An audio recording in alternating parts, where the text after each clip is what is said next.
Hey y'all, hey. Let's get into these lessons. Not only am I going to train your mind for you to be able to think different in business, you're also actually going to be able to see the day in the life of how I operate my business. So lesson one, let's talk about market research. Market research being the overview, of course, the problem, and we're going to also talk about the solution. First things first about when you're doing market research, you want to know who your target audience is. So there's different things that you should look for when determining who your audience is, meaning who are you going to be selling to? How old are they? What do they do for a living? Where do they live? All of those things matter when you're building your audience. You have to know who you're selling to, because we all know you can't sell to everybody. When you're trying to sell to everyone, you're selling to no one. Location plays a huge part on, when you're looking at your target audience. Whether you're working at home or you're in a brick and mortar store, think about your location. Where would you want your bakery to be? Where would you want your cake shop to be? What kind of people are in that particular area? Are there tourists in that area? Are there people that's going to work and coming home in that area? Are there already shops around you in that area? All of those things play a huge part on your target audience. I say all that to say, think of who it is that you want to purchase from you. What kind of lifestyle are they into? What do they do for a living? Are they stay-at-home moms? Do they work every day? Are they stay-at-home dads? Do they work every day? Are they into more budget-friendly things? Or are they into more lavish things? Or are they right into the middle? You need to know who your audience is and who you're selling to, because as I mentioned before, when you're trying to sell to everybody, you're selling to actually no one. So you gotta kind of have an idea who it is that you're selling to. So think about that. Are you going to offer budget-friendly cakes, or are you going to offer more lavish cakes? So that way that'll kind of give you an idea who it is that you're selling to and what audience it is that you need to be selling to, if that makes any sense. Now let's talk about competitor analysis, that is. Basically meaning, look and see what the competition is doing. Don't be afraid to look into that. Don't be afraid to go to their social medias. Don't even be afraid to go to their retail stores. You kind of want to have an idea of what it is that they're selling, because you don't want to sell the exact same thing that they're selling. You want to sell something that sets you apart from your competition. So for instance, if you're a cupcake shop and you have another cupcake shop about 2-3 miles away from you, look and see what type of cupcakes are they selling. How can you fit into that market and fill the void where they're not filling? Look at what makes them successful. That way you can kind of piggyback off of that a little bit to see exactly what it is that they're doing to create the buzz for customers to keep coming to their store. What are they doing different to keep people keep coming into their door, to keep lines out of the door? Look and see what they're doing. You definitely want to look at their pricing strategies. Do they have specials every week? Do they offer 2-fors, meaning buy one, get one type thing? You definitely want to look at that. You don't want to price yourself too high, but you also don't want to price yourself too low neither. Because you know what comes with when you're pricing yourself too low, because you feel like if you price yourself lower than them, then people will come to you. That's not always, that's not always the case. That's not always true. Because what can happen is if you price yourself too low, then your customers will look at it as, okay, I'm definitely going to get what I'm paying for because it's too cheap. You know what I mean? Like if it's cheap, that means I'm getting a cheap product. So you definitely want to be competitive in that area. Can you price lower than your competitor? Sure, you can, but I definitely wouldn't go super lower, than what my competitor is charging. Say for instance, if my competitor is charging $5 for their cupcakes and I charge $2 for my cupcakes, where do you think customers are going to go to get their cupcakes? They're going to go over to the bakery that's selling their cupcakes for $5. Why? Because they feel like, okay, if I'm coming over here getting a cupcake for $2, I already know they didn't really put their heart into it. They didn't really give me 100% in that cupcake. So I already know I'm going to be getting trash. So they're going to go over to the competitor that's selling cupcakes for $5. Because 9 times out of 10, they already had their mind made up and already have in their mind that they're actually going to get a better product. You also want to see what kind of gaps you can fill, when you're pricing your products. Say for instance, If the cupcake shop that's a couple of miles from you, all they sell is cupcakes. Maybe you want to step it up a little notch, sell cupcakes and ice cream. I mean, who doesn't love cupcakes and ice cream? You always want to upsell, a customer when they come into your store. You always want to upsell them. Take, for instance, my shop. Yes, I'm a cake shop. I primarily sell cakes. But also, in addition to selling cakes, I also sell cheesecakes, I also sell puddings, I sell cookies, I sell ice cream. You can also get candles from here, because a lot of times when customers coming in to buy cupcakes or buy cake from you, or even when they're picking up their order, they always need candles. Candles will always be a good addition to the menu items that you're already selling. And especially balloons. If you can get a helium tank in there, get a helium tank in there and invest in some balloons. I mean, there's tons of balloon vendors that you can order wholesale from. But definitely, whenever you have custom orders going out of the door, even with your daily items, like your cupcakes and your cake slices and, whatever it is that you're selling in your retail shop, and when you're picking up orders, balloons will sell each and every time. Because if they're picking up a cake, they're picking up a cake for a special occasion. So definitely, if you have the space for it, invest in a helium tank, get it in your store, and get some balloons. People always need balloons to go with their cakes.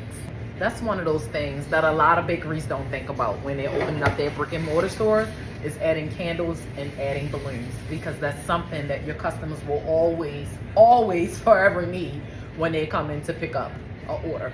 Who has a party or has a special occasion with a cake but not a balloon? Or a candle, for that matter? Think about that for a second. Okay, trend analysis. Look at and see what's popular in the industry right now. At one point in time, it was heart-shaped cakes. You couldn't get enough of heart-shaped cakes. They were everywhere. And then after the heart-shaped cakes, it turned into burn cakes, Lord goodness. Think about popular flavors, that you can pair together when you're doing like your cake slices and your cupcakes, like your everyday items. Think of popular flavors that you can put together and kind of have like a special once a week of what you can offer as a specialty item. You don't want to have that one particular flavor that's special on the menu no longer than 1 week, because it kind of burns out a little bit, if I'm being honest. So you kind of want to keep it interesting and keep it exciting. So I definitely will recommend switching up your specialty flavors every week. And also try out new things, new desserts, because people taste palates change all the daggone time. So try out different things to see what people like. And if they don't like it, you trash it, you scrap it, meaning take it off the menu. Health conscious options, that's always a good way, a good thing to get into as well. Myself particular, I don't tend to indulge in vegan options or gluten-free options, because we don't have a market big enough here for that. Our audience doesn't really call for that. Every now and then we'll have a customer comes in that asks for a gluten-free option or a vegan option, but we don't carry it because there's not enough demand for it. So don't ever let customers to make you feel like you need to carry a particular item because 1 or 2 people is asking for it. That's not enough people to create a menu around sugar-free or vegan or gluten-free. 1 or 2 people asking for it is not a big enough market for that. Usually they have places that just sell just that. A vegan bakery. If it's a vegan bakery, they also carry gluten-free, there as well. Like if you notice, if you go to some of your cake shops that's in your area, you'll notice that they'll have everything in there that has a ton of sugar in it, but then they'll have one item that is gluten-free, or one item is vegan. I mean, I feel like if you're only going to just offer one option of that thing, like one vegan cupcake flavor or one gluten-free flavor, to me it's a waste, because you don't have enough demand to offer that sort of thing, if that's making any sense. You can take that money that you was putting into that one vegan cupcake that you were selling, and you can put that money into something else. You know what I mean? Especially if you're only going to offer just one vegan item or one gluten-free item. If you just want to add one, I highly recommend, just don't add none. Think of what specialty items resonates with your target audience. Like I spoke earlier when I was saying, how do you determine who your target audience is? You have to determine what type of customer it is that you're selling to. Is your customer, budget conscious? Or is your customer a customer that say, I don't give a damn what it costs, I'm going to pay for it? So you got to kind of understand who it is that you're selling to so you'll know what to sell to them. Let's get into cost analysis.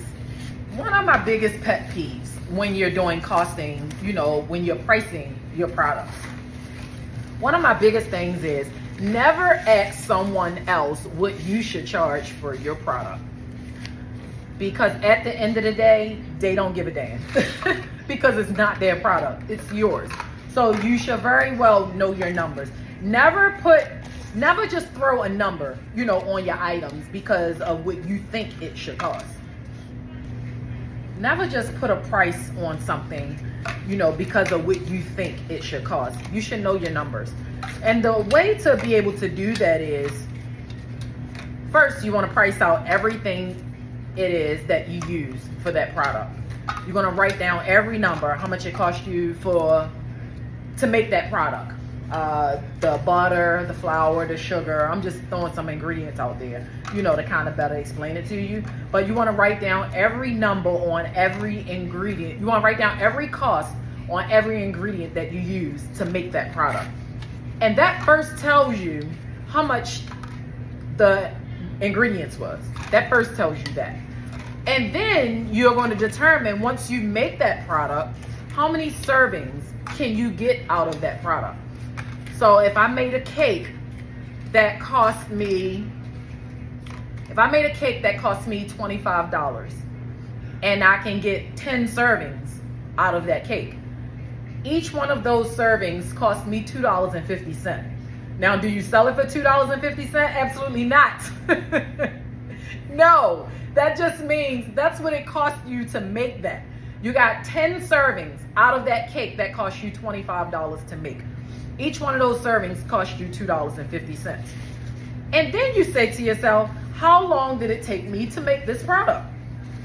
So you ask yourself, now if I was working for somebody, how much would I want to get paid for this job? And be honest with yourself.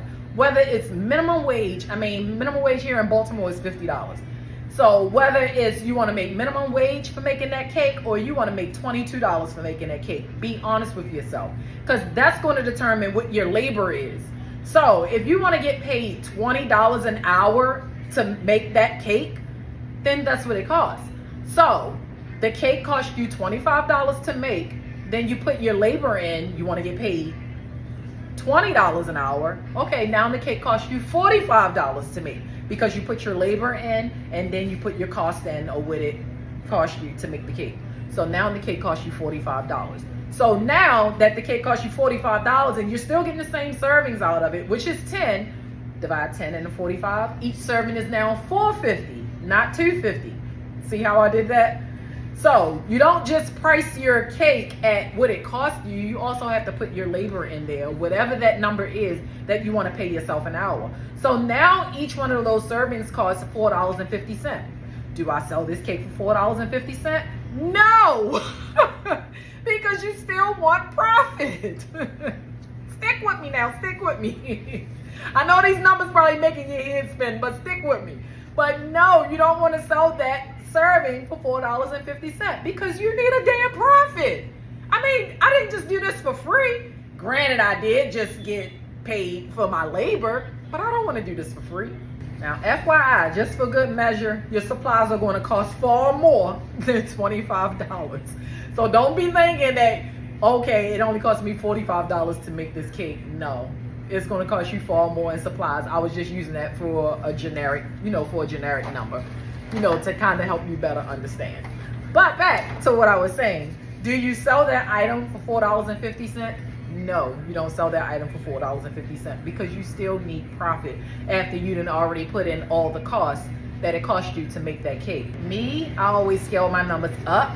When I'm including my profit, I usually scale my numbers up to about 70%, meaning 50% is left for profit and the other 20% goes towards your overhead, like the bills, the rent, the gas, and things like that. So I always scale my numbers up by 70%. Like I said, 50% is usually for profit and the other 20% goes to my bills. Okay, now that you did all of that, now let's test our product. So you always want to test your products before you start selling it on a larger scale, because you don't want waste. Waste is very costly when you have to start throwing things in the trash. You can test your product at places like farmers markets, bridal shows, all within reasons, of course, because those vendor fees can get through the roof. So you have to make sure that it's cost effective for your business. When testing your products, try not to test your product with your family and friends. They are not the people that you want to test your product with, because most of the time they're not going to tell you the absolute truth. And that's not a good thing or a bad thing. They're just not going to tell you the absolute truth. So don't test your product with your family and friends, because your family and friends are the ones that's going to say, oh, you should open up a cake shop. You should do this. You should do that. You should sell this everywhere. You should go get a store. You should start this business. You should do that. Never leave it up to your family and your friends. You want to test your product with complete strangers. That's why I say you want to do farmers markets, you want to do pop-up shops, you want to do bridal shows. But again, all within reason, because vendor fees are high. So you don't want to go into these things being upside down. Remember, because you're just going into it to make money, yes, but to also mainly to get the feedback from the people. Now that you've done all of that, now it's time to put together your marketing strategy and how you're going to get those customers to come in your door. How do you plan on reaching your target audience? Is it going to be social media? Of course it's going to be social media. That's pretty much the only way that we advertise these days. Magazines, dead. News, News kind of still work if you want to get a segment on the news. Newspapers, people don't really read newspapers anymore. So all of the marketing for most businesses out here is always done on social media. So how are you going to do that? Are you going to launch campaigns like with Facebook and Instagram ads? Are you going to launch campaigns on Google ads? You can also collaborate with influencers. You can collaborate with other small businesses in the area by asking other small businesses, is it okay if you do like a small pop-up table or something, in their location, offering samples of your products and telling them how they can get in touch with you to place their own orders. Collaborating with influencers are huge these days, especially if you have a website like Shopify. Shopify has this app on their website that you can use called Collabs. Whereas though you can download that app to your Shopify store and you can create an application on your Shopify website, so that way you can have influencers from all over the country reach out to you so they can be able to collab with you by helping promote your product to spread the word. Especially if you have an item that's shippable, that you can ship across the country, it's definitely an opportunity there for you to have that Collabs app on your website if you have a Shopify store, so that way influencers can reach out to you and you can send items out to them, so that way they can try and they can do reels and videos to it and share the news about your products. Now, by going through all of these steps that I just gave you, you can gather valuable insights that can help you create a very successful product and establish a very strong presence in this market. Meet me over in lesson 2.